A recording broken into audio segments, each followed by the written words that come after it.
Hey, toi qui penses que le travail c'est partout pareil, viens, je t'emmène en Colombie aujourd'hui. Et si on ralentissait juste un peu, le temps d'un tinto bien chaud, un souffle chargé d'arômes de café, de montagnes andines et de sourires chaleureux. La Colombie est un pays où la nature explose, les gens s'entraident et le travail prend des couleurs bien à lui. En Colombie, on ne parle pas de travail d'ailleurs, on parle de camello. Et camellar, c'est bien plus que gagner sa vie, c'est se battre, improviser, survivre parfois. Ici, on admire la débrouille, l'endurance, l'énergie.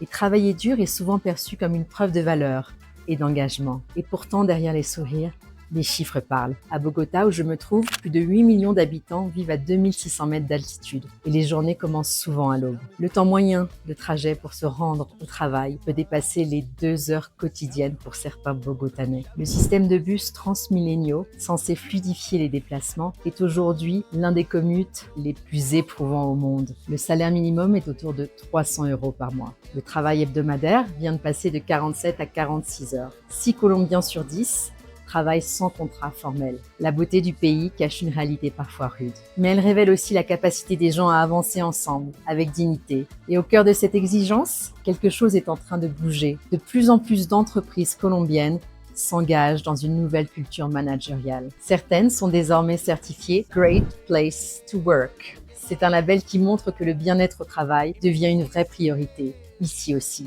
Parce que même au milieu du tumulte, on peut choisir d'honorer l'humain. Et toi, dans ta façon de travailler, qu'est-ce qui nourrit vraiment ta vie et qu'est-ce qui l'épuise sans raison?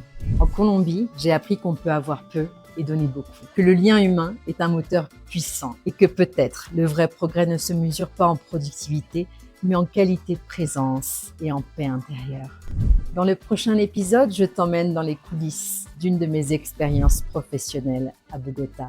Entre rendez-vous en haut des tours et conversations intime avec les CEO de l'industrie pharmaceutique. C'est une expérience qui m'a appris une vérité sur le business que j'aurais bien aimé savoir avant d'y aller. Alors abonne-toi pour ne pas manquer le prochain épisode. Hasta luego, que les vayan bien amigos.